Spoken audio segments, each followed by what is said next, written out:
And then they'll come along. Oh, thank you all for being here this morning. I appreciate the development committee inviting me to come and share more about my Mount Kilimanjaro one kidney climb, and also for your generous financial support of this climb, not just the endowment committee, but some of the other members also. So it's hard to believe it says March 2024, which was only 3 months ago. As I was putting these pictures together, I'll tell you this climb feels like so much longer. It feels like it's been a year since this happened.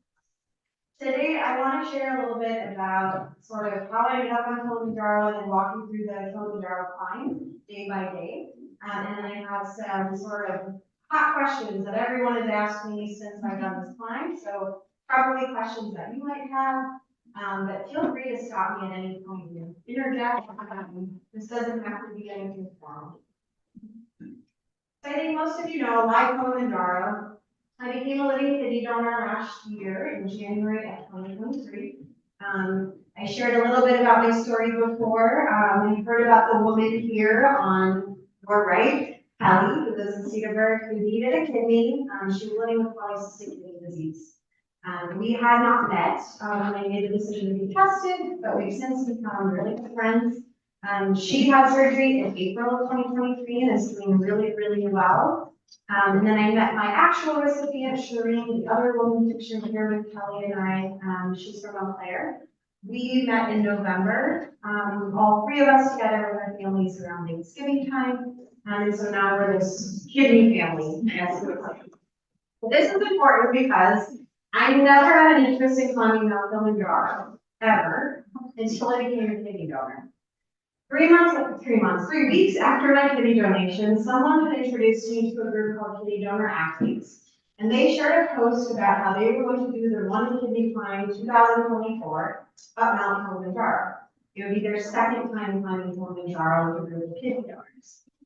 I was still in the thick of my recovery, feeling okay, but not great. And I saw this as an opportunity to push myself to continue in my recovery, to have a goal to work towards physically, but also to have a community of other donors to be a part of. So I was probably riding the high of my donation, and I clicked the button and said, yes, I would join this. It took a long time, obviously, from the time it would have been about February of 2023 until we did this climb. So a little over a year, but lots happened in that year. So who did I climb with? Who was a part of our team? This is the full team. There were 68 people in our group. This includes our kidney donor athletes and then the embarked tour company crew members. There are 13 kidney donors in our group and 1 transplant surgeon, which is a really, really cool, unique addition to our group. 54 crew members. You can see us all up here. That included 1 head guide, and I'll share about him in a second. We had 5 assistant guides, 2 cooks, 2 food tent attendants who were super important, but even more important than that were the 2 bathroom porters, and the 42 general porters. And what's really awesome about this group of porters is embarked employees the only female porters on the mountain. So there were 4 female porters in our group, and I think I have some pictures of that. We became one family on the mountain. They referred to us as a family. And I don't think any of us would have made it to the top without all of these. Especially our lead guide. This is Frederick. Frederick is 65. We were his 451st climb on Kilimanjaro. He is a grandfather. He's a farmer in his off season. Frederick often will lead a group. He will come back down, and the next day go right back up and lunch. Much like most of our team. What's great about the Embark, the company that we climbed with, they're one of the most reputable in Tanzania for Kilimanjaro. They started a fair porters project. So their goal is making sure all the porters on the mountain have fair conditions. They have the right equipment that they need to climb, that they get paid fair wages, and that they are not overworked. So they are able to say, I can't climb, I just did a climb, I'm not feeling well, that sort of thing. So Frederick was probably the reason why I actually stuck with it, made it to the top, which I'll share in a little bit. So that's our team. Kilimanjaro is not the kind of mountain that you just show up and climb. I think I shared that. I trained for months, a good 6 months. Those last 3 months were pretty intense, just lots of time in the gym, lifting, stair climbing, hiking with a weighted vest, doing stairs at the Lion's Den, hiking out Nickel Marine, just wherever I could get miles in.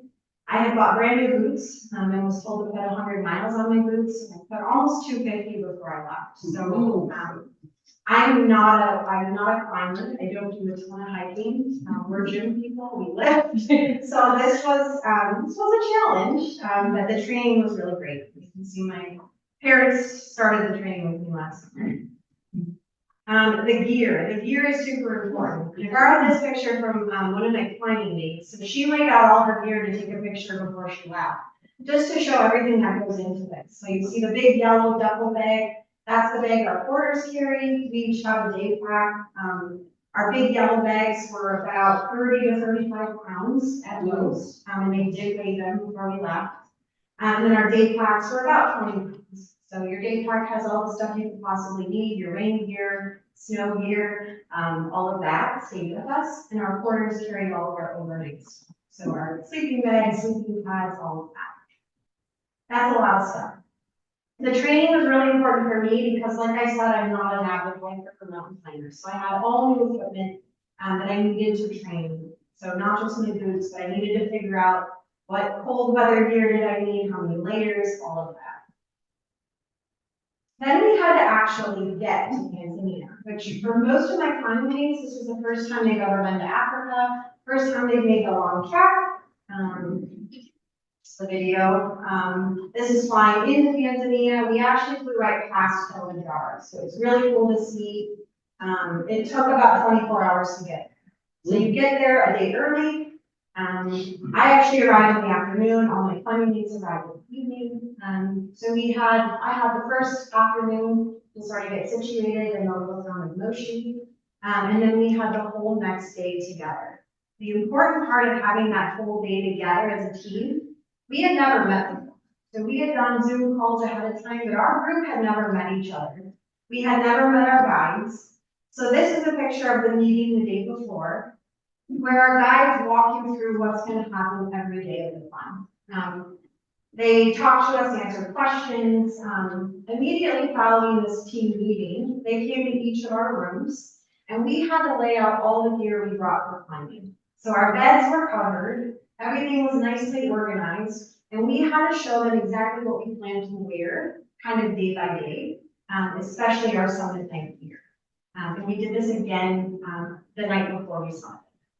So they came, and anybody who was missing stuff, we had an office and outfitter, so they were able to get the gear that they needed, and most of our group had what they needed. We then enjoyed a nice dinner together as a team, and then went to bed early. I thought the best way to share my experience was really to take you off and on with me day by day. That way none of you ever have to find it. We'll get to that later. There are many routes up Kilimanjaro. For those not familiar, you can do it in as little as 5 days. We did the 8-day route. That is the longest route. It's called the Lomosho route. And I love this graphic that they shared on one of our calls, one of our Zoom calls beforehand, because it shows where you start on the left at the Lomosho gate and how you go up day by day to the summit and then back down. So you don't go up and down the same way, right? And this is intense. I'll talk about this sort of day by day. This picture was taken from the roof of our hotel in Moshi, the morning that we were leaving for our climb. You'll see that gate again where we started, and you can see the summit of the mountain. It was very surreal for all of us to wake up that morning, and they said, "Come to the roof, come to the roof." We're looking out and we saw, the whole mountain. But I think a lot of us were like, okay, like, is it too late to turn around, or do we keep going? And all of our groups said yes, for the So you can just, again, see that trajectory. It's not a straight climb either. We start to kind of go up, and then you kind of loop around the base, and then you continue up. So just a little bit of references to the route that we take to get up. So day one. Day one, we started at the hotel in the morning. We went to our starting point, which was the Londrosa Gate, to Nakubwa Camp. We only hiked 3 miles that first day. It's really just the afternoon. We start at 7,800 feet and we go up to 9,100. So you're already starting at 7,800 feet is pretty high. For most people, that's probably as high as they've actually really been, unless you've been climbing out west in the US or something else. So again, starting the day with a beautiful sunrise. We packed up our stuff, so made sure we have all of our climbing stuff. Everything else got left behind at our hotel in Oshi, where we would come back after. I mentioned earlier that they weighed our big bags. So my big yellow bag, you can see other color bags, but they're all the same. They weighed them again. There's a scale that hangs outside of the hotel here just for climbers. They weighed our bags. If your bag was over the weight, you had to adjust. Then they threw them on the top of this van, and we all piled them. It was about a 2.5-hour drive from our hotel in Mochi to the gate. We arrived around 11 o'clock, and they had a huge feast waiting for us. We felt like we had just had breakfast, but we learned very quickly that when your guides say to eat, you will eat. And you will eat. And the food was phenomenal from start to finish. So they had a huge meal for us. Here, we actually had all the other groups that were leaving from that day at the same time. One of our climbers, you'll see it right in the front with the hat, his son was in another group, so he wasn't able to join our group. He brought his 17-year-old son along, and his son joined another group, and they went a route 1 day faster than us. So this was kind of cool because they got to say farewell, and they passed each other again as we were preparing the son that he was coming down. So we met lots of other people preparing the son. So we ate, and then we signed the official registration book. We signed this book when we left. At the gate, you sign it when you get to each camp at the end of the day. This is how they make sure that you are still on the mountain and you're making it from one point to the next. So you sign it, your company information is in there, your passport information, everything is in there. And this was a really important thing. At the end of every day, when we got to our camp, we really just wanted to crash in the tent. We had to make sure we signed this, or they would not let us to our tents. So then our group took a big picture in front of the gate sign. You can see all of us here, I think there's one person missing. And then they say, have a great climb. You're off. What's important is our porters and our team went ahead of us. So really our climbing group was always just our lead guide and our assistant guides. The porters, the guides clearing the bathrooms, the food, all of that goes up faster than we can possibly climb. The motto on the mountain is Pole Pole, which in Swahili means slowly, slowly. And they will tell you that over and over and over again. Because truly, you start slow, you continue slow, and you finish slow. Okay? So if you ever climb, Pole Pole is all you need to know. You start out on day one and you're in a rainforest. It's very lush, it's green, there's monkeys in the trees. You can't see the mountain. Like you're in it, right? But you can't see where you're going. It's just greenery and it's mud. It's very easy. It's a slow incline. You don't really feel the altitude here. So just a lot of walking, right? 3 miles. It didn't take us very long, but moving along, we got to our first camp. So the first day is super easy. The only easy day of the month. So yes, this is just the gate sign. So every camp you get to has a sign. And I think I'll have a close up a little later, but each sign tells you how far in distance and hours it is to the next camp. And I think this one, if you look really close on the bottom, it says to the peak is 43 kilometers or 29.5 hours. So if you were just to keep going, which you can't physically, it would be about almost 30 hours from that. Every day when we arrive at camp, our food tent was already set up and looked like this. Like those porters literally run, basically, so that when we get to camp, our tents are set up, our food tent's set up, the bathrooms are set up, everything is there ready for us. So this is just an example of sort of what we walk into in the food tent, and just so you can imagine what it's like to eat on the mountain, which I will talk a lot about. We had hot chocolate and popcorn every day. So the first thing you did when you got to camp was take off your wet clothes, your sweaty clothes, and change into the clean clothes. And then you would go to the food tent and we had hot chocolate, popcorn, tea. As we got higher up, it was ginger tea and ginger cookies and all things ginger to help with the nausea from the altitude. But this was the highlight of our day. We would sit together, we would play cards, we would talk. Someone brought a card game called Don't Die Up There. Which there's no kind of picture, it's part of the picture, but that is part of that. It became our favorite thing to do. Sometimes we would play a game of soccer with the quarters, we would just hang out and talk. But we spent most of our time in the food tent just because it was clean and dry. And just here's an example of our dinner the first day. They always had soup, juice, we always had some sort of chocolate bar or dessert. Lots of pasta, lots of meat, dried fruit, bread. The food got progressively better, which you'll see. And this is just what camp looked like in the rainforest. You can see there's no views, right? It's just trees. It's sort of like, oh, I couldn't in Wisconsin, right? Like this could be camping. I don't live in Wisconsin, so. It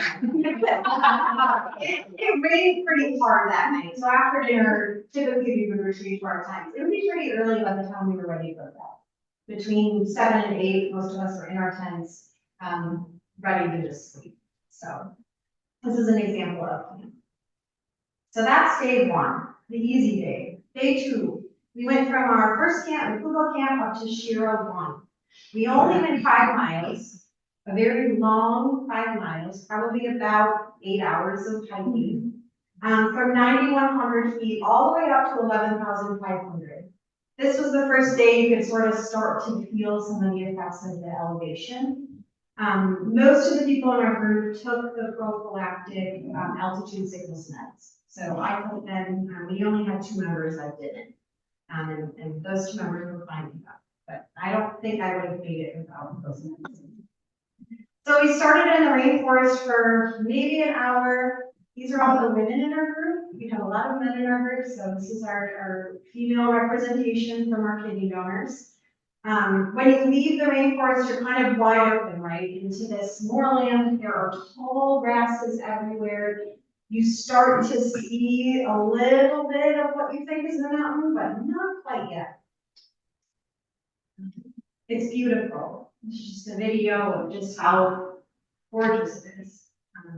So this day felt good.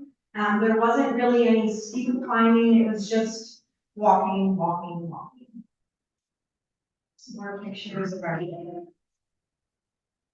Again, you can see the tall grasses and plants. Sometimes we were walking between them, sometimes it's open.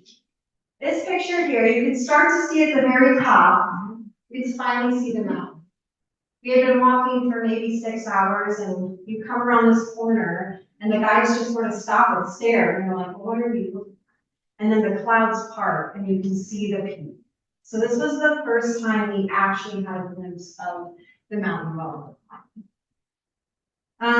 From here, you basically come around the corner, and your porters come and they meet you, and they did this just about every day, and they would grab your backpack. So mind you, they already carried my 35-pound bag on their head with their own stuff and went to camp faster than I was walking, set up the tent for me and all this stuff, then hiked back to be able to meet us to take our bags. So this was my porter. He only spoke Swahili, and my Swahili is very limited, but he was great. He came every day to meet me. So he wanted a picture together at the sign with him. So he took a picture.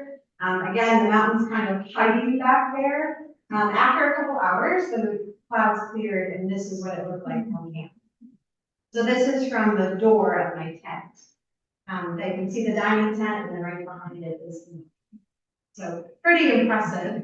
Also really intimidating, because that looks, it's far away. It looks really far.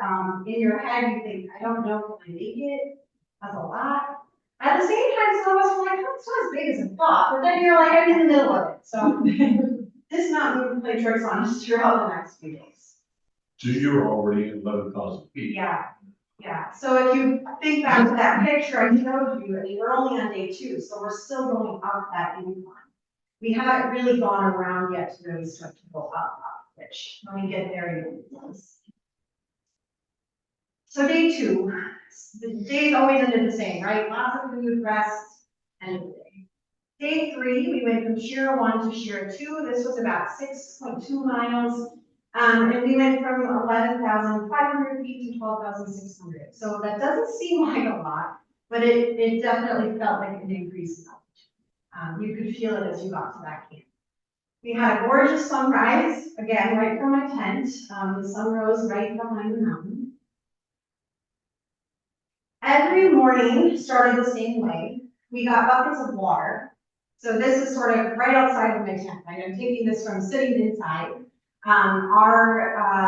Those 2 guys that I mentioned were the food attendants, the food tent attendants, came to your tent every morning and gently woke you up. And then they had a cup of coffee. And so they wake you up and you're in a nice deep sleep and they open your thing, but at least they had warm coffee. And then they brought us bowls of warm water. And so you got one bowl of warm water in the morning and one at night. To wash, to brush your teeth, to do whatever you wanted with your sacred bowl of warm water. I had a tent mate, everyone had a tent mate, and so we would devise how we were gonna use our water together to keep ourselves as big as possible. They also came and did med checks. So we did med checks every morning in our tents, and then med checks every night in the food tent before we went to bed. You'll see here on my finger, they're looking at my pulse ox. So your oxygen level was what they really were concerned with. It had to stay above at least 80% to be able to continue, ideally 90%. So I don't think I ever dropped below 90%, at least not while they were measuring. They didn't check on some, which I think most of us would have been below. But they did this every day. This was really important. They'd ask questions like, are you experiencing any headaches? Do you have any nausea? Have you been vomiting? Do you have diarrhea? Have you gone to the bathroom? Like all those questions that a normal medical person would probably ask you in this kind of situation. Once you passed the med checks, you were able to come into the food tent. This is Frederick enjoying his porridge. Porridge is what we started every morning with. It's a Tanzanian staple. The transplant surgeon on our team was actually born and raised in Tanzania, and he refused to touch the porridge because he had nightmares of his childhood. By day 4 or 5, I don't think any of us wanted to eat this anymore, but it was the most filling, hearty thing. And they would bring more and more and more food. Eggs, we'd have breads, there'd be tons of fruit. So very, very big meals. Every morning, we would start in song and dance. And so this crew, I mean, they wanted to hype us up, right? One, they wanted to wake us up, and then they wanted to get us energized for the day. On day 3, before we sang and danced, every single crew member introduced themselves. And so they told us their name, what their role was, what they loved about being a part of the team, and then we had a chance to introduce ourselves too. So then they did the traditional Kilimanjaro song.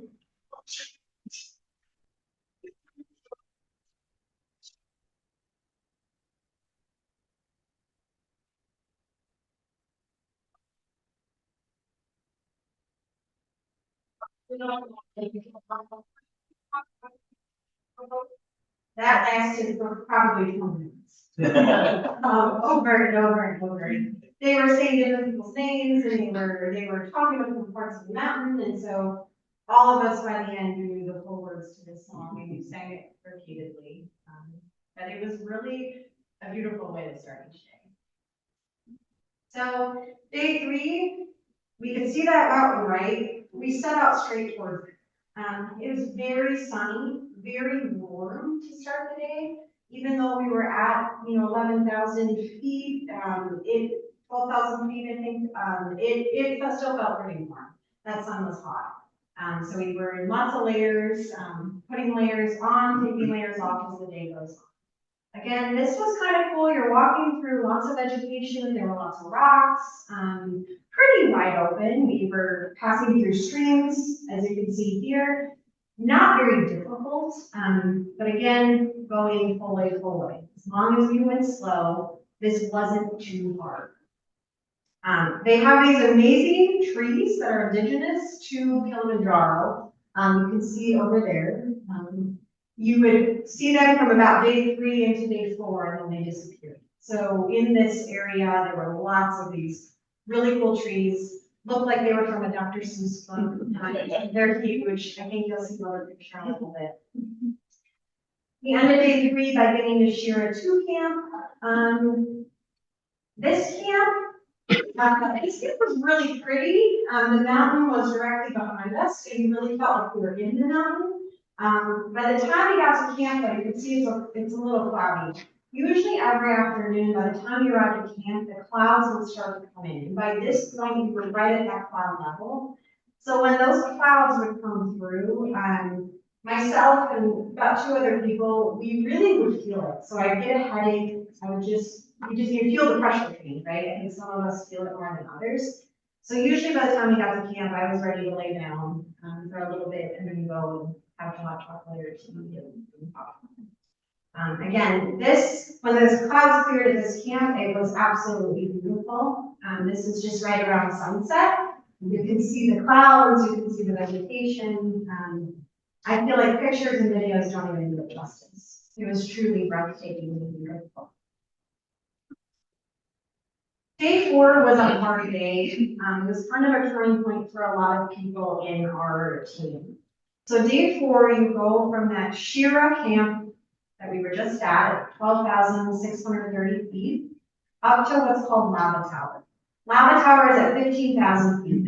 You don't stay at Lava Tower, you come back down to the Barranco camp. The reason for this is to acclimatize. This is really to see how your body is going to handle that 15,000 feet of altitude, because that's the level that you sleep at before you go to the summit. So this day was really important, and this day really tested us in terms of endurance, how we handled the changes in the altitude, and just being able to keep our bodies moving that long.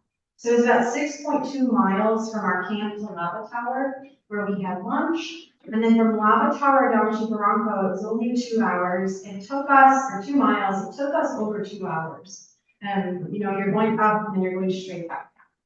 So it was also a taste of what it's like to go down the mountain. So again, the mountain's right there, right? It was very cold in the morning.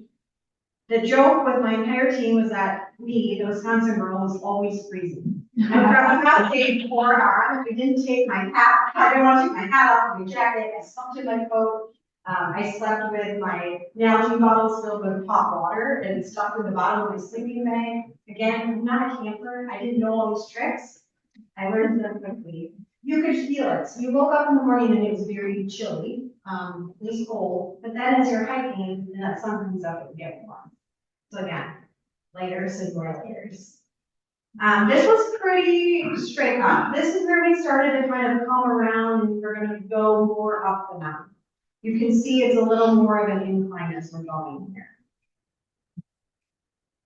Lots of clouds filling in. The days that start very sunny. They continue to be sunny until about midday, and then those clouds will come through.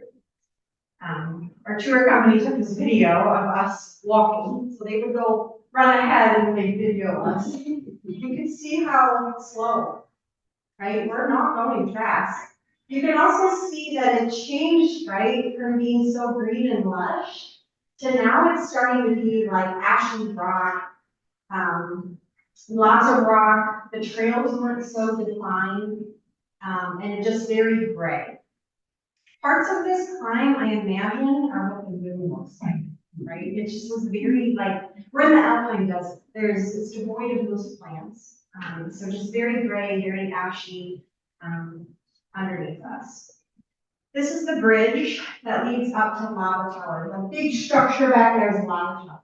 So we were pretty exhausted, and then we see this bridge, and they're like, it's just over the bridge. You can feel it. At this point, we had, most of our teammates were getting headaches. We were feeling a little nauseous, partly because you've been climbing, you've been hiking for so long, and you were ready to eat. We crossed this bridge and got to Lava Tower. So 11 towers at 15,000 feet, closer up of what the signs look like, right next to the rock. They had our lunch tent set up here, so our porters didn't stop here with our overnight bags. Those bags kept going, but they had lunch.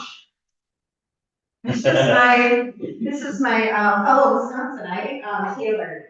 This is what most of our team was like. I either feel great or I really feel pretty darn crappy right now from the altitude. So she got to the food tent and later headed out into the nap. So this is where most of us were either scrambling for some medication for our headaches. I have a headache at this point, but other than that, I felt pretty good.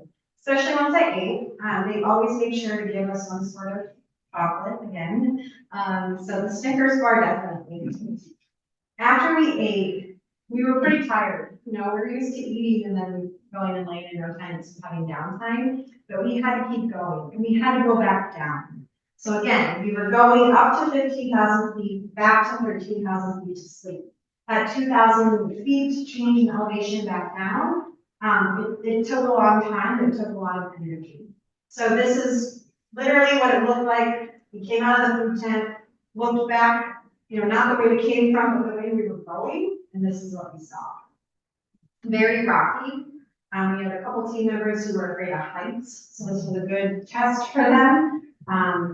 Really going slow, helping each other through a lot of narrow passageways.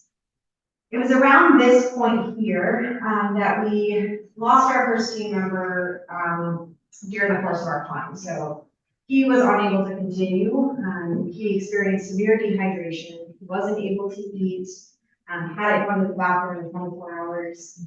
It was the first point where I think most of us realized, like, this is serious, it's real, and it could be any one of us who don't feel well. He lives in Colorado. He lives at a high altitude. He's an ultramarathon runner. He's a cyclist. He was taking the prophylactic medication, but you know, his body just reacted in a way I think he wasn't prepared for. So our team kept going. Thankfully, we had the transplant surgeon in our group, so he was able to do a thorough medical assessment and said it's time for him to go down. I'll talk about. Did we have to hike all the way back down then? Yeah, so there's kind of 3 ways down from the mountain, depending on where you're at. The first would be to be able to walk. So if you're able to, and you can say, I'm only at day 4, it's not that far, right? Going down takes a fraction of the time. Some people are able to walk down. Most people that need to be taken off the mountain probably can't walk. So he wasn't able to walk down. The 2 of our assistant guides stayed back with him, and they kind of carried him down. So he was conscious, but not coherent. He had no idea what he was saying. That was the dehydration. So they got him to a point just past the 3rd camp. There's an access road, and it's the last access road that runs through the park before you get up to the summit. So at that access road, an ATV met them. Was able to transport him. So he went down to Moshi to KCMC, which is the hospital there, got fluids, and unfortunately he wasn't able to come back. So what happens once you leave, it's not like, okay, I got my fluids, I feel great, I can come back. Once you're down, you're done. And people always ask too, what about oxygen? Our guides carry oxygen. However, if you need oxygen on the mountain, you're going down. You're not going to take, your oxygen and then keep going. If you're truly at the point of needing it, you need to go down. The 3rd way to come off the mountain is by helicopter. You'll see that in just a little bit. At every camp from about the day 4 on, there is a helipad, and there's a lot of activity happening. That is why we all had very expensive no one needed it. So Steve was the first one to leave our groups, and we continued on. One of our assistant guides, we lost him at that point, so he stayed back with him. The rule was, someone has to go with him. I was telling Grant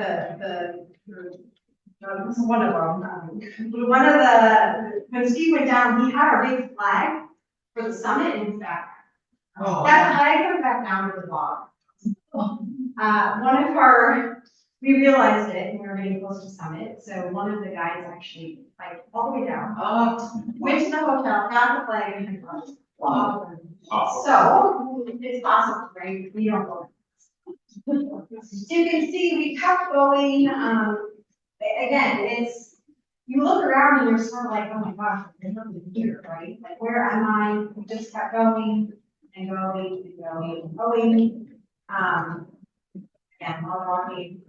As we got close to our camp, we saw more of the big trees. Just super cool. There were waterfalls in this area. So we had a little fun in that tree. Finally, we got to the Bronco camp. This camp was my favorite. It was absolutely gorgeous. And how pictures of that. This was one of my favorite moments. This is Frederick, our guide. This is my 10-week Kelly. We got to this camp, and I think all of us were feeling pretty emotional, pretty exhausted, pretty overwhelmed.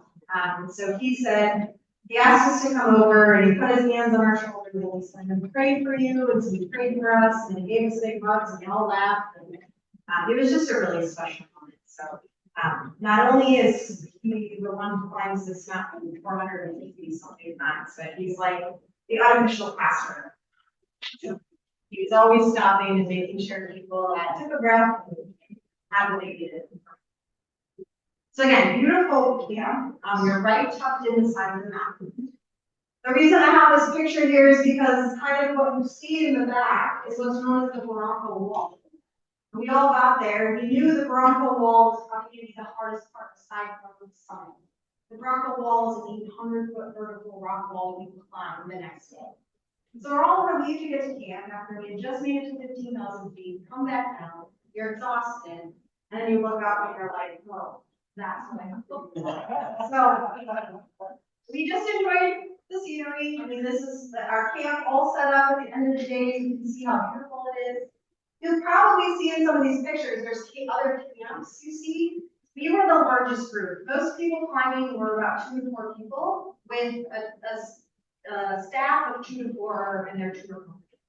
So when they saw us coming, I mean, we were huge. So the benefit of that is we kind of got the prime location, the flattest parts. Each camp, you can tell that there's a lot of traffic that goes through the mountain, right? So there's certain parts where if they've gotten the rocks away, it's pretty flat, they lay the tents, so they know what they're doing. We tended to get prime location for our camps. So day 5, again, a pretty hard day. The Bronco camp up the Bronco Wall to Bronco.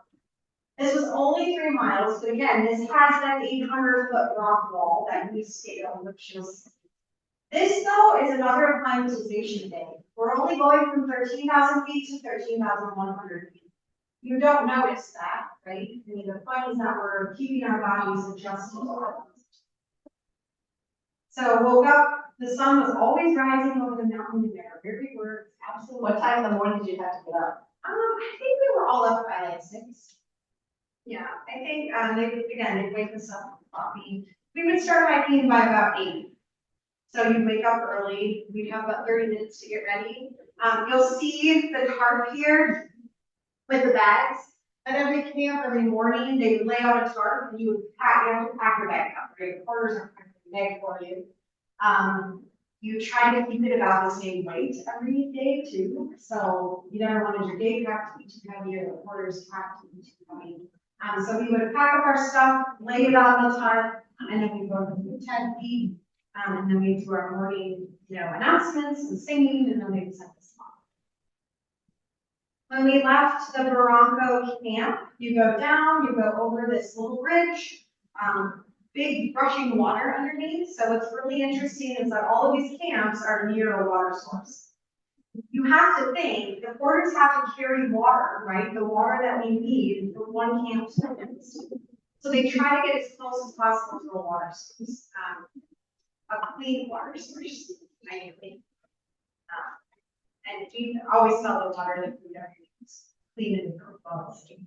So we traveled down, you look up, right? More of these cool looking trees, beautiful. I mean, it's just surreal. Like you don't even, there's no words to describe what you see when you look around, right?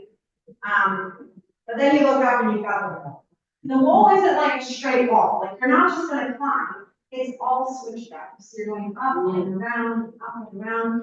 And every time you turn a corner, you're like, oh, this is it, that's the top. Yeah. And then you're like, then you ask your guys, how much longer? Oh, soon. Soon is like 3 hours. So it took us about 3 hours, I'd say, to get from the bottom of that 800 foot wall to the top. You can see there's parts, I mean, we're climbing, we're going as much as we can in a single file. Our guides, though, knew where to stand. They stood on certain rocks so we didn't fall off because it was very steep. You could see these grabbing my hand, very focused because one misstep, you could be falling down. So the guides were always there, they were one step ahead of you, they knew where to be to help us. You walked along ridges. Again, this is where, you think you're gonna come around the corner and it's gonna be done, then you keep going down.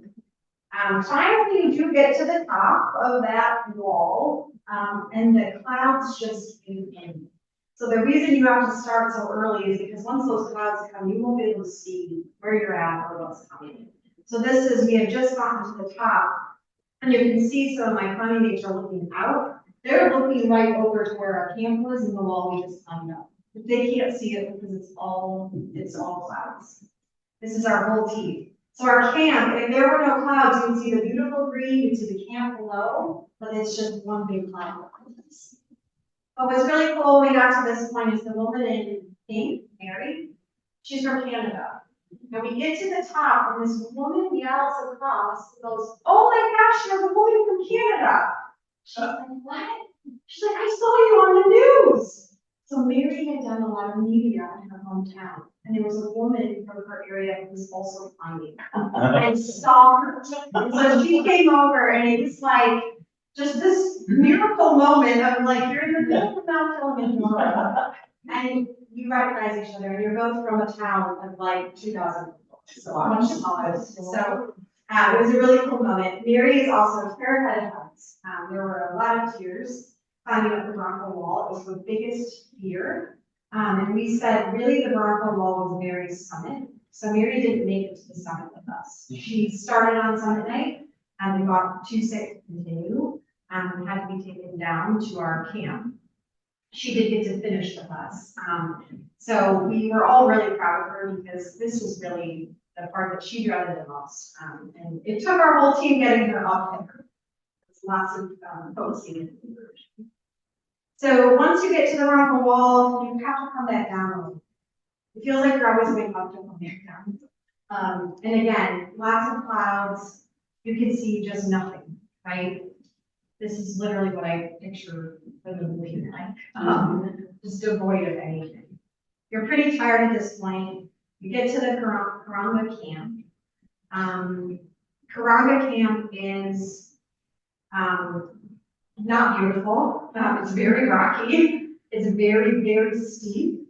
And they also start to have these warnings, which you see, which really are telling you, if you're sick, you need to stop. It's okay to turn around. It's okay to tell someone you don't feel well. They had no less than a dozen of these signs at this camp. So it's more like, okay, I think I need to read it. I need to take it seriously.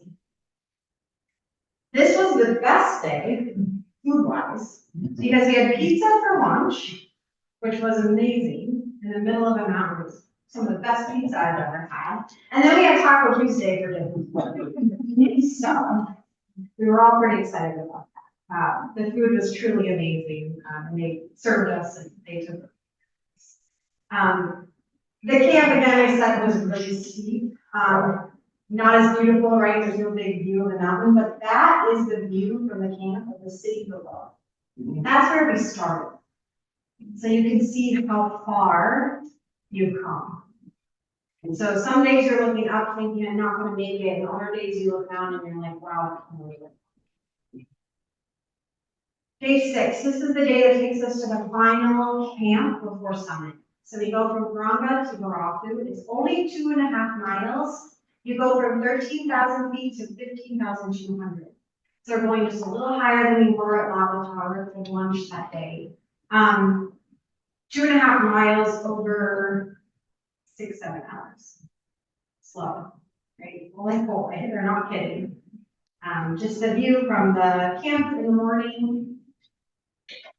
You could hear my breathing was very labored. This was the first camp where I woke up in the middle of the night in a panic, like I couldn't breathe. Because my roommate and I, being rookies, we learned that you can't zipper your tent up. As cold as it is, if you zipper your tent fills with carbon dioxide and you don't know you're. So I woke up in the middle of the night and my tent mate slept sound as could be every single night. She didn't even make a peep or wake up once. It didn't bother her. I woke up sort of gasping for air in my tent, and rushed outside where the air was very clean, but still felt like I could breathe.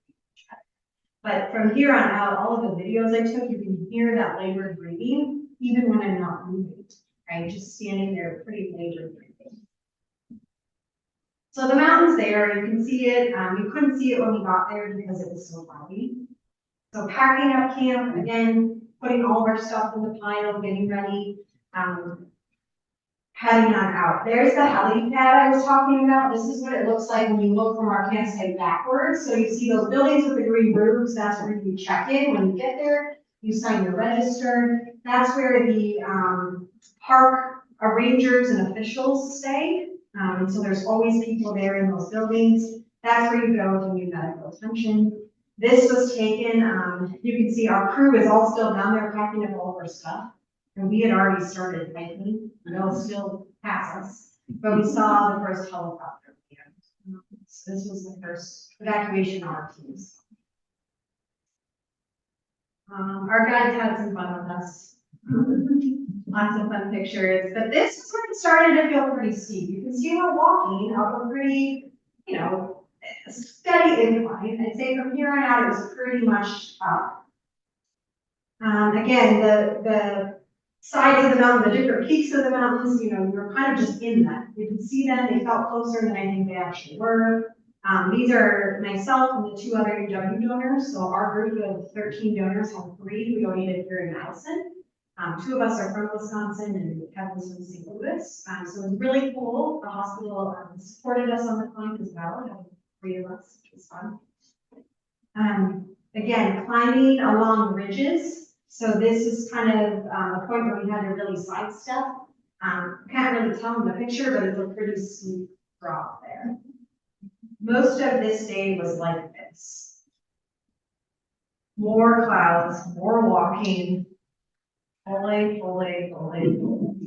I mean, you see, it looks like we're hardly moving. I don't think we could have moved any faster than this if we wanted.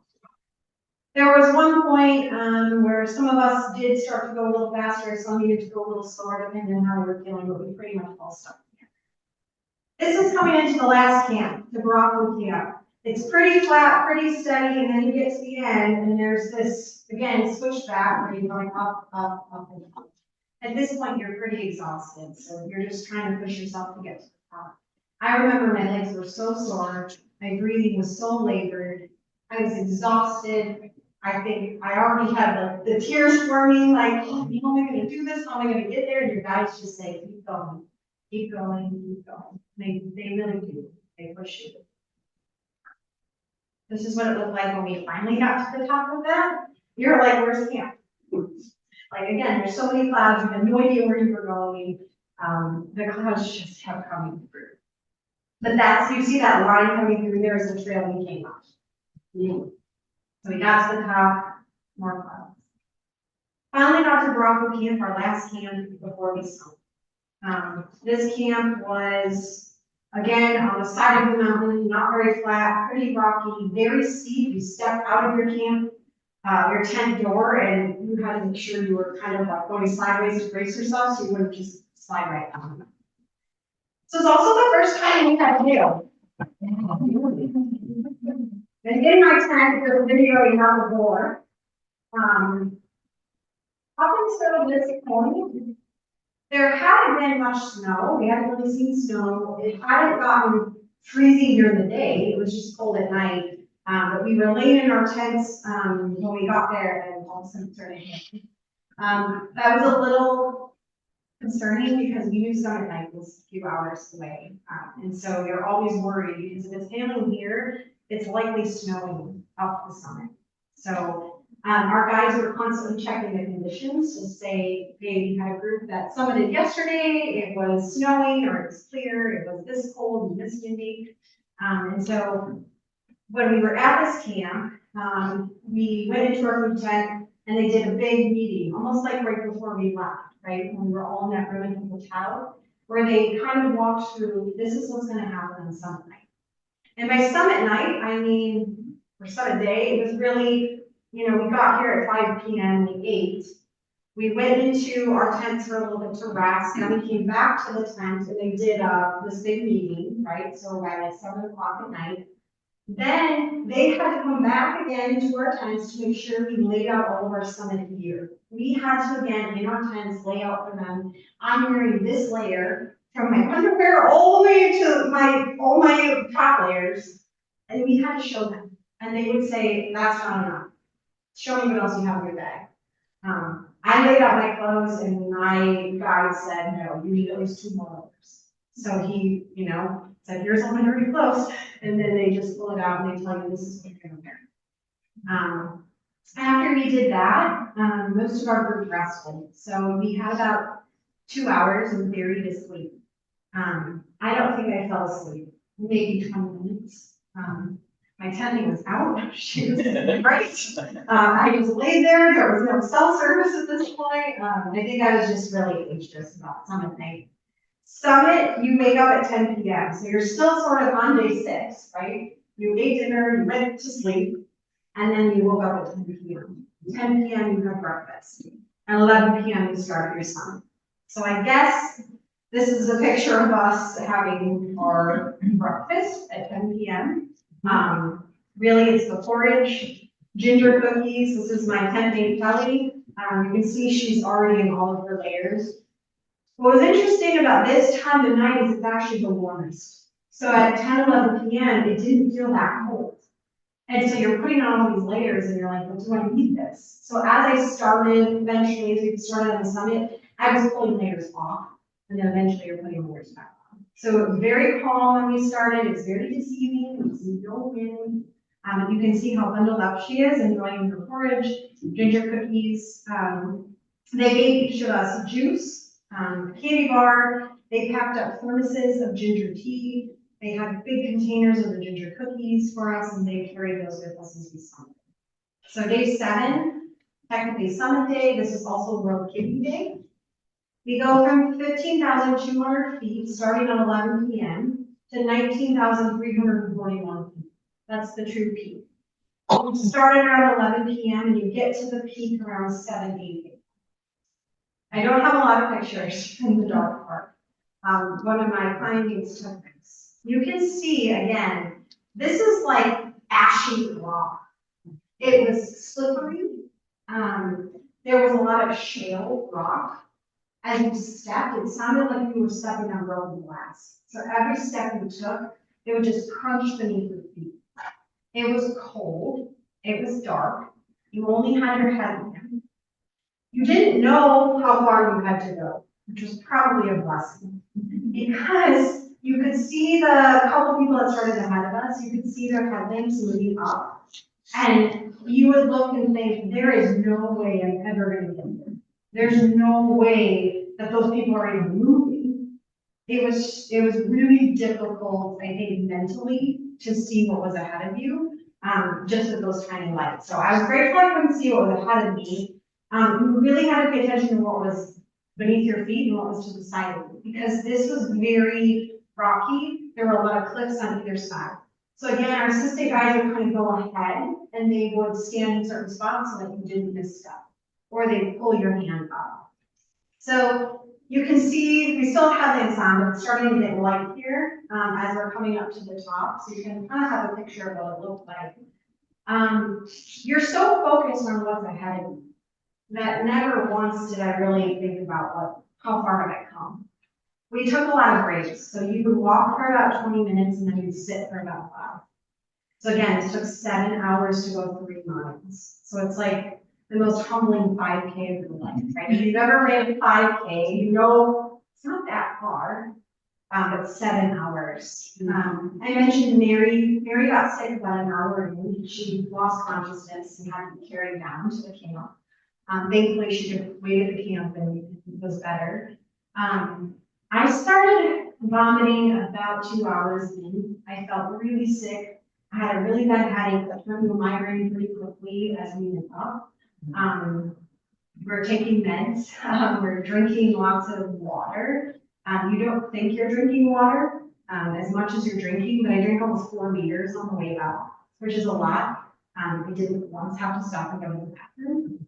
I don't know how you would with all those layers. I drank a lot of ginger tea. I regretted saving my Snickers bar because it froze, so I really wanted to eat it, but I couldn't because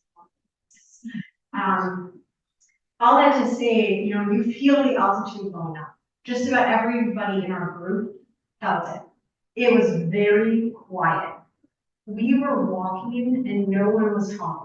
There was not a single word, no noise. It was very, very quiet until we got to about this point when Frederick said stop. And we're all like, oh, okay, how much longer, Frederick? How much longer? He's like, I'm not telling you how much longer, just stop. Turn around. See the sun coming up. So we turned around. I mean, here you can see we're still coming up with our headlights. We turned around and we saw this. And you're like, okay, I must be getting close because the sun is finally coming up, right? This was hard because at that point we could see how much further we had and we knew it was still enough.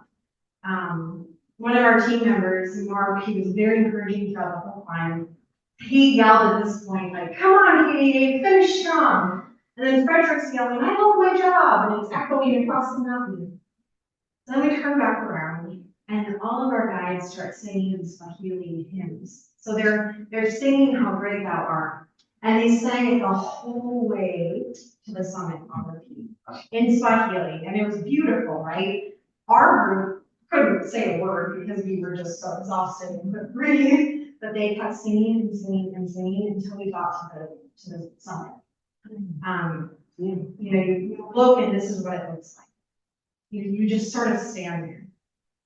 I think most of our group kind of just collapsed. I know I did, so it was instant. It was just instant tears. I mean, not just tears, like stop. Like, it's emotional to talk about, right? So I think most of our group was crying.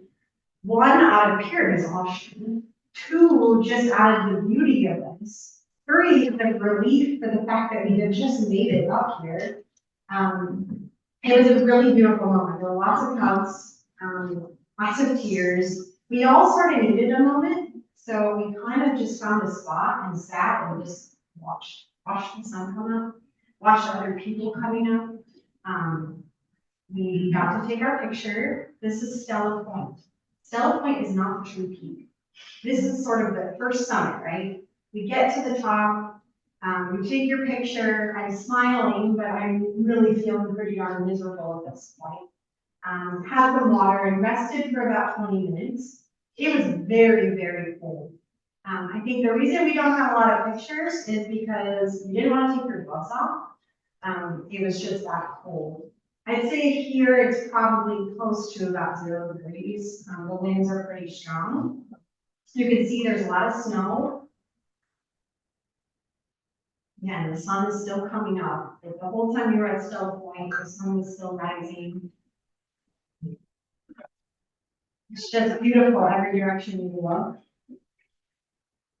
Started our team just taking a minute, taking their pictures.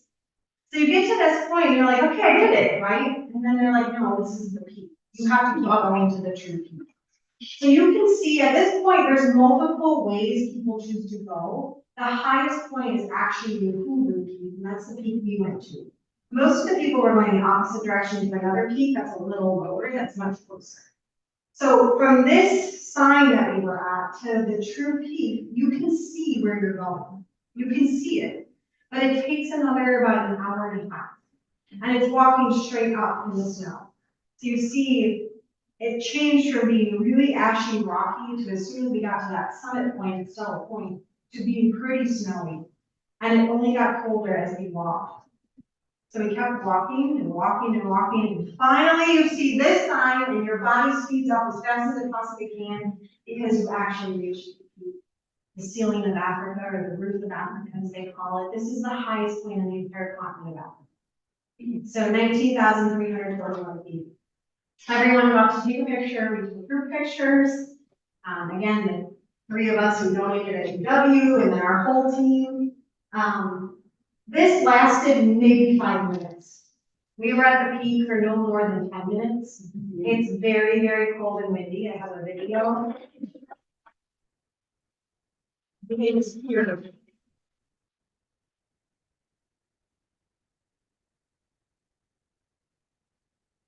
It was probably about -10 to -20 degrees, they said.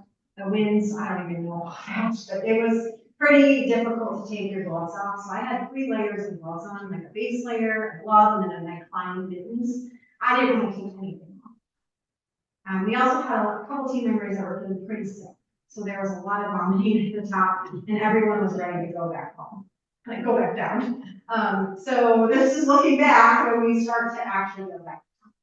So it's really, really hard going down the mountain after you just climbed for 7 hours in the dark. You're exhausted, you're emotional, you're freezing.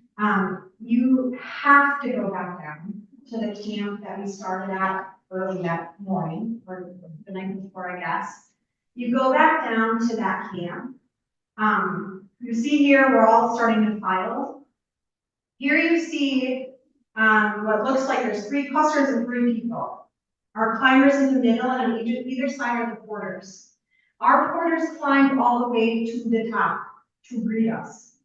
So they climbed from camp, took us 7 hours. They climbed up so that by the time we got to Stella Point and started to go back down, they were waiting for us. They took our bags, and you'll see like the climbers don't have any bags on them. And they hold you on either side. Because at this point, it feels like your legs aren't even working. So they essentially hold us and help us walk down. It is the most humbling thing. And at that point, you're just so grateful to see them. But the fact that they climb up and they don't really do, I mean, was just amazing. So there you can see the camp again. That's where we came from. That's where we go back to. You don't get to stay at that camp. You stop at camp. You have some juice, you have a little something to eat, you get about an hour to lay in your tent, which is the most miserable hour because you want to sleep, but really you can't. I don't think anybody actually slept. And then you have to keep going. So we go from that camp and you have to go all the way down to 10,000 feet the same day. So you're essentially hiking from 11 p.m. until about 5, 6 o'clock the next day. You can't stay. For multiple reasons, it's best for your body to keep going down, to get to a lower altitude, to allow your body to get kind of past that altitude sickness. And that camp, there's just not a lot of space. So there's the next group coming to summit, so you have to get out of their way. So we were able to keep going. Going up, the guides are very good at kind of setting the pace. You cannot go in front of your guides, we all stay together. Going down, it was, we're all starting together, go as fast as you want. As long as you stay on the path, do what you need to do. So I actually kind of separated and went by myself most of the way down. I was in a lot of pain. My boots felt great the whole way up and going down. My feet were really jammy. And so I had put extra socks. So I had 3 pairs of socks on to try to keep my toes from hitting. My legs were so sore, my quads, my calf, everything hurt. So I practiced hiking up, but I never really thought about like what it would be like to go down. It was almost just as hard going down. So you go down, you see it's rocky. It's not like, okay, here's your easy path down, right? You're still climbing. You're stepping down big rocks. So I think that's where a lot of the pain was, where your shoes feel uncomfortable. You go and you go and you go and you go, and you end up basically back in the rainforest at your very last camp, which is the Muega camp. I was too exhausted to even get a picture of the sign. I think all of us ate and went right to bed. We were pretty tired. But we did it. And then day 8 comes, your very last day. You're so excited to wake up early because you just want to get down. So we started day where you go from the camp to the gate. Again, it's a different gate than we started at. It's 5.6 miles. You're going all the way from 10,000 feet to 5,500 feet. This took us, I don't even know, 6-7 hours. It was very muddy, very slippery. You'll see they kind of have a trail. No one walked on the trail because it's so muddy. I used my poles most of the way down. We're back in the lush green rainforest, which is crazy after having been, in this moody-looking atmosphere for some days. But we're all still in pretty good spirits. On the way down, just before you get to the gate, there's an opening and you see the summit. So you see where you were less than 24 hours from here. Or about 24 hours. Crazy. You would think we'd be really excited to finish and we have all this high energy. We're pretty pitiful. This is as you come out and past the gate. You can see Frederick is still going. And then Emmanuel here is the one who's the surgeon from Louisiana. So he was able to communicate with the team, which was super fun. He knew all the songs they were singing. His uncle was our oldest porter in the group. He was 82 years old. They actually haven't seen each other since Emmanuel was a little boy. So it was super cool to have. So we thought we'd all be like, oh, this is amazing, and running to the end, and we were so tired. You get to the end and you took another group picture. They say, congratulations, bon voyage, you're done, you're on your way. They have a cold Kilimanjaro beer waiting for you. I don't think anybody in our group actually drank more than 2 sips of it because you just don't feel good. The best part then was that we went as a team with our Embark family. There's a place to go where they have shopping and it's a little outdoor, I'd say gazebo area. And so we have a huge celebration, a huge feast. Here you're presented with your climbing certificate, so only those that summited made it. Our team member Steve, who left the day before, came back. A bunch of the people in my group had family members fly in, so they were all going to go on safari after. Our family members came and joined. It was a huge celebration. They made a cake. We ate a lot of food. And then, of course, we had to sing the Kilimanjaro song.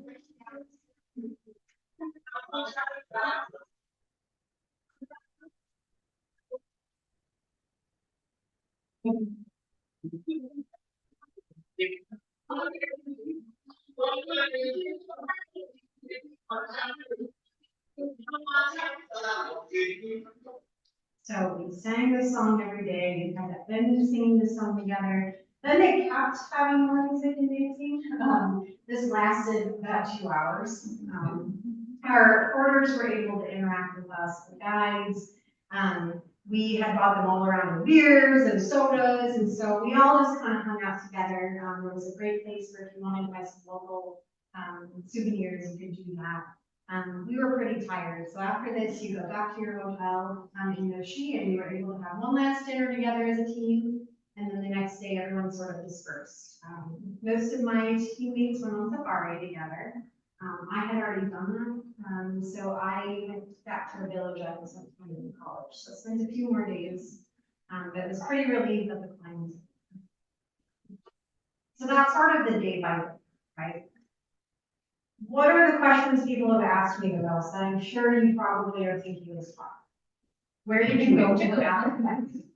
So when you're climbing, I learned quickly how to go to the bathroom in the middle of the mountain, right? Like we would stop, our guides would say, men this way, women this way. We'd go in our groups, whatever. At camp, we had these little tents, 2 of them at each camp with the little potties. Great. There was no shower. People are like, where did you shower? You don't shower. Baby wipes. You use your warm bowl of water. Honestly, I didn't feel as dirty as I thought it would. That's 8 days without washing your hair. As a woman, that's a long time without washing your hair. I think by day 4, I basically slept in my hat or kept the hat on. So, at least that was your burning question. How did they cook?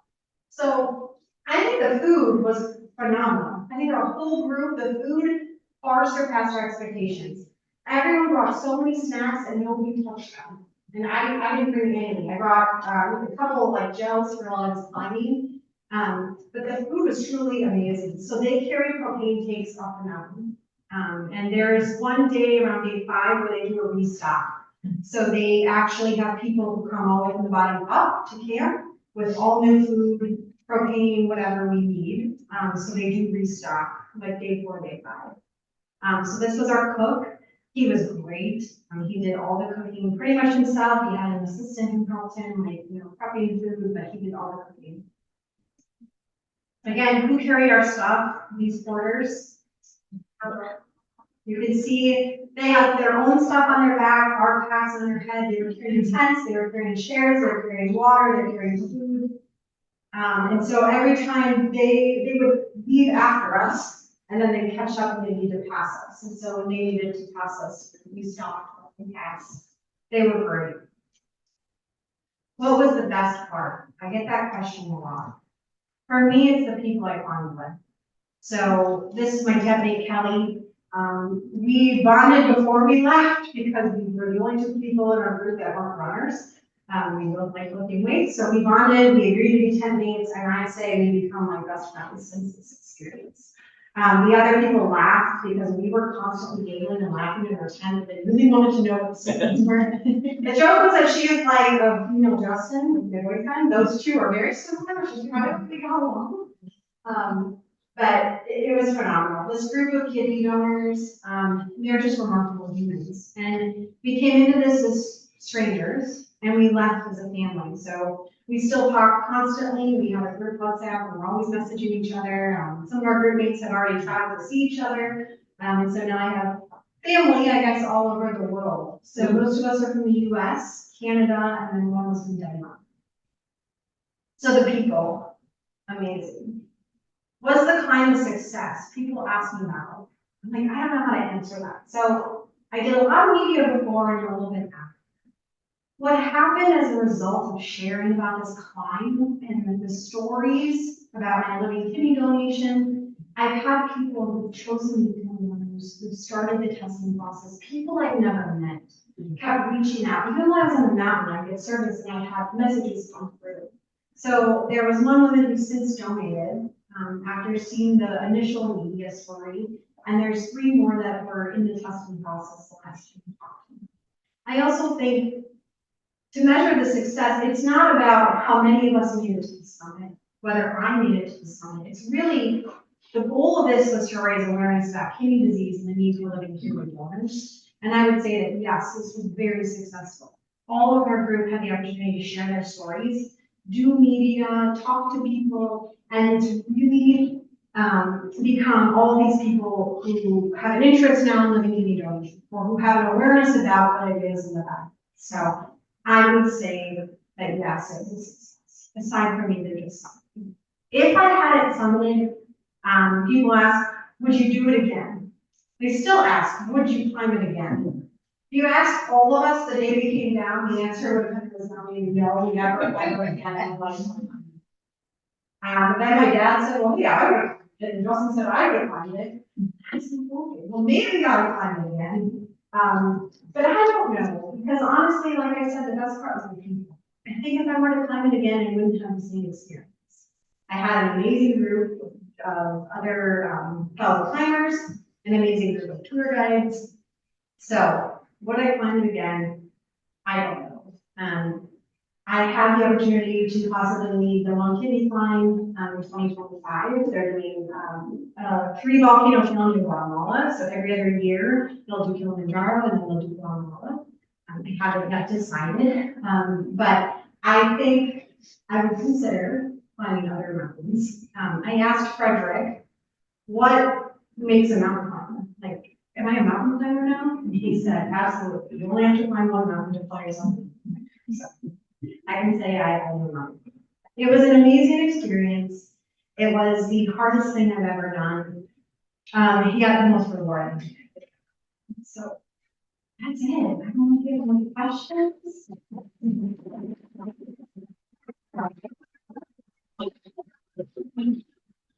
I met somebody a while back, that was, I think it's Kilimanjaro that he was climbing. And he had, blood transfusion of his own blood before he went. Was that some, I don't know what It's like that a was whole all. thing. It was not something our group even thought about. It's not necessary. I honestly think if you follow your guides, you go slow, you eat. So Frederick's advice was on the mountain, the only way to make it to the summit is to eat, drink, and walk slowly and sleep. And he would tell us that every night before bed. Eat, drink, walk slowly and sleep.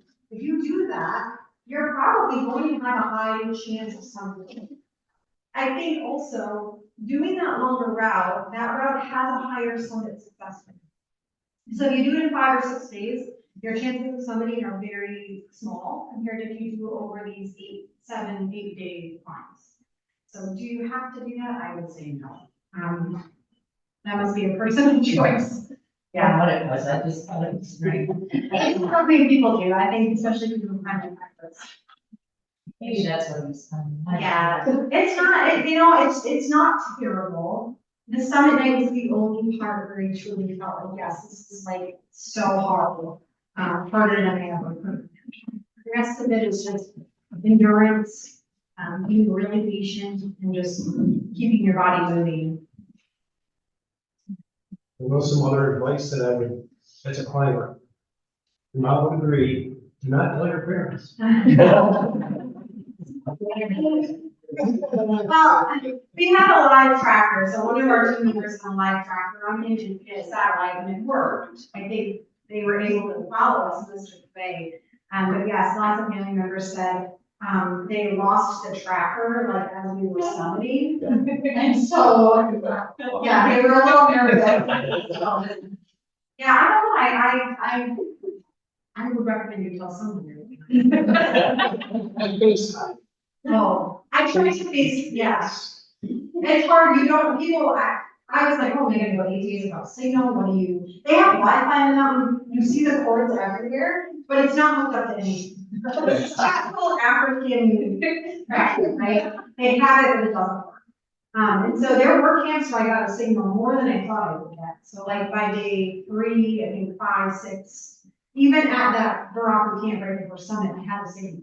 Because I texted to say I had summited, and I had texted, Elizabeth, my friend Elizabeth K, from 99.1, she was my mentor, and she's a kidney donor. And I texted her, and I was like, I did it. And everyone back home heard about it on the radio like an hour later. And then it's like, oh, okay, well, it looks like I got a message out.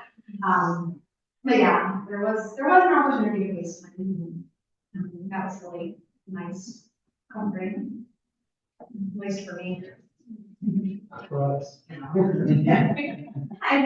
felt safe. I mean, in no way did I feel like if I was too sick, I had to keep going, right? In fact, I didn't share, but I begged Frederick at least 3 times on the summit to let me stop. I said, I'm done, please. I was so sick. I was exhausted, and he would pull me up, he'd look at me and say, "You're not quitting. You're not sick enough. You are fine." Yes, Frederick.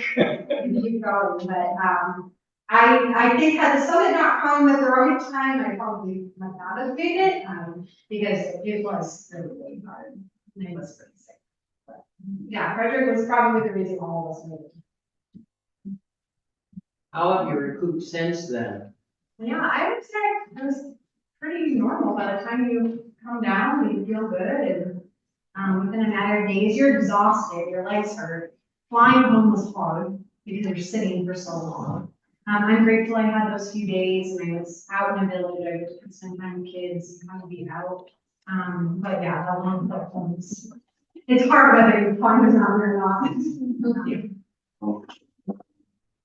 I mean, I haven't been training, right, the way that I was. So I'm back now to just normal lifting in the gym, less cardio. I'm not hiking at all. But if I choose to climb again, I would go back.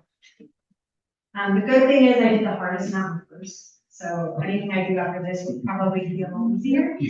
Yeah, there's a lot of members in our KDA group that did the water climb, and then 2 of them then were on our climb, including Steve, and then we did the So, yeah. We spoke Caleb, but he fine. Nakaya, there's 3 of them. They're pretty high. I think that ice elevation was maybe 17,000 feet. And they don't camp other than the day. So to me, this was like hard and really outside of my comfort zone. If you ask me about camping here in Wisconsin, I'll tell you no. There's no reason for me to camping. But it was, It's not difficult. no, but this was like, it was actually really cool. There is a route where you don't camp, you stay in couples. One of the shorter routes, and a lot of people choose that route. You have more amenities in those spots. I mean, they're not great, but like you're not sleeping on the ground. It's not as cold. I also we looked at these other teams climbing and they weren't having any fun. They were just like miserable. They were just miserable. And you get to camping and see them and they were just sitting, right? You have 1 or 2 people just sitting by themselves in a chair and their, bags would be off or their guys were also cooking. And then our team was having fun. We were playing games, we were laughing, we were all together. So part of it was the experience, in that regard. I don't think I'd want to find with just a couple people. It would be different. I'd like to say something, as having a sister-in-law who about 20 years ago received a kidney and a pancreas, and her kidney failed about 4 years ago, I think. And she got a second kidney, I think it might be 2 years now. And we also had a nephew that we lost waiting for a kidney, that it's amazing, that you do this, especially for a stranger. And secondly, I'd like to remind everybody that you can give after you're gone. My sister-in-law's bumper sticker says, "Don't take your organs to heaven, God knows you need them here." Yeah, it's a great reminder and, it's really cool. We got to tell all the people that we met along the mountains, we all had, some of our mentions, stuff about like, hey, like, we're all penny owners, and I'm looking at him like, what? Yeah. Let's talk to you about it. So, yeah, it's a good reminder. Thank you. Yeah. Yeah.